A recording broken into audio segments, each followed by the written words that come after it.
ബഹുമാനപ്പെട്ട സുന്നത്ത് ജമാഅത്തിന്റെ നായകൻ സെയ്ദ് ജിഫ്രി മുത്തുക്കോയ തങ്ങൾ നയിക്കുന്ന ഈ ജാഥയുടെ ഇത്ര പ്രൗഢോജ്വലമായ ഒരു സദസ്സിൽ ഭാഗമാവാൻ സാധിച്ചു എന്നത് തന്നെയാണ് എൻ്റെ ജീവിതത്തിലെ ഏറ്റവും വലിയ ഭാഗ്യം എന്ന് പറഞ്ഞുകൊണ്ട്, ഇവിടെ ഒരുപാട് പണ്ഡിത ശ്രേഷ്ഠന്മാരുണ്ട്, ഈ വലിയ വേദിയിൽ സംസാരിക്കാനുള്ള യോഗ്യത എനിക്കുണ്ടോ എന്ന് എനിക്കറിയില്ല.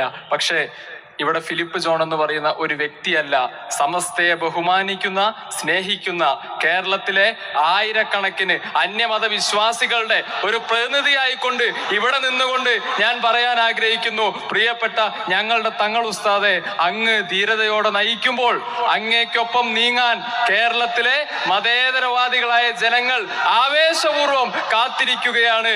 ഞാൻ ചെറിയ പ്രായമുള്ളൊരു വ്യക്തിയാണ്, മമ്പുറം തങ്ങളെ കാണാൻ എനിക്ക് സാധിച്ചിട്ടില്ല, ശംസുൽ ഉലമയെ കാണാൻ എനിക്ക് സാധിച്ചിട്ടില്ല.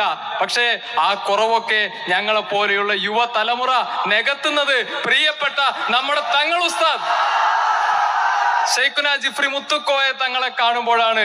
ഈ നാട്ടിൽ മതരാഷ്ട്രവാദത്തെ കോട്ടകെട്ടി പ്രതിരോധിക്കാൻ, ഈ നാട്ടിൽ മതങ്ങൾ തമ്മിലുള്ള സൗഹാർദ്ദത്തെ കാത്തു സൂക്ഷിക്കാൻ, ഈ നാട്ടിൽ സമാധാന അന്തരീക്ഷം പുലർത്താൻ വലിയ പരിശ്രമങ്ങൾ നടത്തിയ സമസ്ത അത് അതിന്റെ 100 വർഷങ്ങൾ പിന്നിടുമ്പോ അതിന്റെ നായകൻ, സുന്നത്ത് ജമാഅത്തിന്റെ നായകൻ ശ്രീ ജിഫ്രി മുത്തുക്കോയ തങ്ങൾ ഇങ്ങനെ ഒരു യാത്ര നടത്തുമ്പോ ഒരു കാര്യം വ്യക്തമാണ്, ഇത് ട്രെയിലർ ആണെങ്കിൽ ഫെബ്രുവരി 8-ന് അങ്ങ് കുനിയയുടെ മണ്ണിൽ അരങ്ങേറാൻ പോകുന്നത് ചരിത്രമാണ്.